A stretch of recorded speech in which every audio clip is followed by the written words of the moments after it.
Assalamualaikum warahmatullahi wabarakatuh.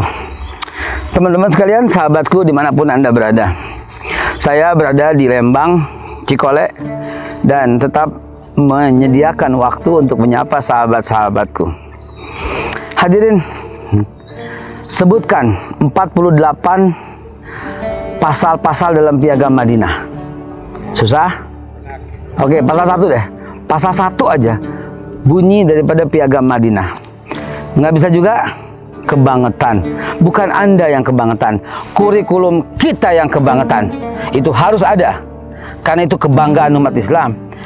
Anda saya tantang, bukalah Declaration of Human Rights, Sekjen PBB kalau perlu. Bukalah dasar hukum yang di Amerika atau yang di Jenewa, Swiss, lalu bandingkan dengan Piagam Madinah yang dibuat oleh Nabi Muhammad SAW. Ternyata copy paste. Bahkan Anda tahu, Pancasila dan Undang-Undang Dasar 45 kita juga begitu. Pancasila kita, Undang-Undang Dasar 45 kita memang indah banget.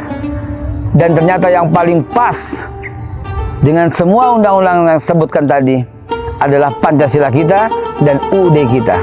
Ternyata bunyinya plak dengan Piagam Madinah. Kenapa ini nggak dicantumkan dalam sejarah ya? Agar semua tahu bahwa beyond itulah pemikiran Rasulullah SAW. Dalam pasal 1, Nabi minta kita tuh nggak boleh beda-bedakan lagi suku, ras, kelompok. Kita kembangkan lagi ya. Tidak usah juga membeda-bedakan organisasi.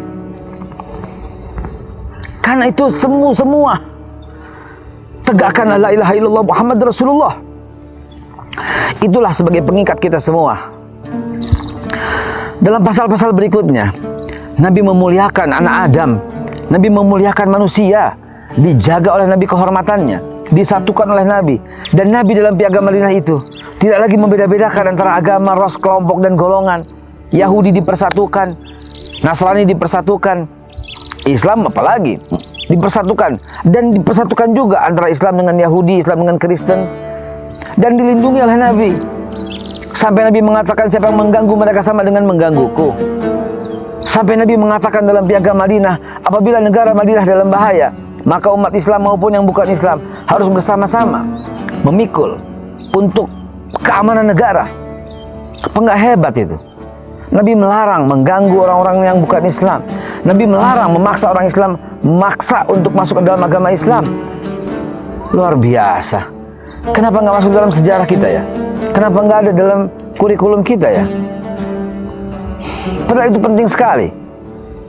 Bahkan di pasal-pasal berikutnya, Nabi Muhammad SAW mewajibkan semua memikul beban untuk negara. Dan Nabi menyatakan ada hal-hal yang tidak boleh dikuasai oleh perorangan, harus dikuasai negara. Ternyata air, api atau minyak bumi dan sebagainya, hutan, tumbuhan yang di dalamnya yang menguasai hajat hidup orang banyak. Nabi nggak boleh bilang dikuasai perorangan. Hebat banget. Ada pasal 33 dalam ucapan Nabi. Bukan cuma itu saja.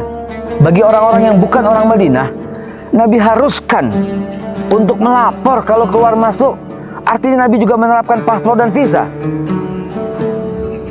Anda yang mendengar video ini, sebarluaskan dan cari lebih tahu lebih banyak agar kita bisa tahu pribadi sesungguhnya dari manusia yang diciptakan oleh Allah yang tiada duanya.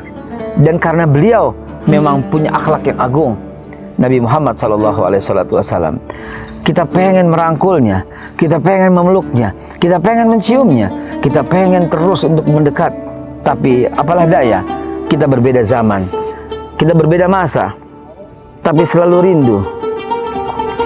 Tumpahkanlah rindu itu kepada cucu-cucu Rasulullah SAW yang masih ada, yang iman, yang takwa, yang jihad, yang dakwah, yang senantiasa penuh dengan ilmu. Dialah para habaib yang ada di Indonesia ini. Pun demikian juga kepada ulama-ulama warasatul anbiya, para pewaris Nabi, kiai-kiai kita, ulama-ulama kita. Merekalah pakunya bumi ini. Wabil khusus, merekalah pakunya di bumi NKRI. Darah mereka, kakek mereka, pejuang semua telah membuat negeri ini merdeka. Mari pertahankan, hilangkan semua perbedaan yang membuat kita semakin jauh. Tetap berprasangka baik, tetap jauhkan sifat-sifat dari perpecahan, iri, dengki, dan sebagainya. Bersatulah. Allahu Akbar. Cyber TV, inilah saluran pemersatu bangsa yang menyatukan semua elemen, semua anak bangsa. Nggak ada lagi perbedaan karena kita penganut Bhinneka Tunggal Ika. ILC, Indonesia Leaders Club, ajang yang menyaring calon-calon pemimpin masa depan.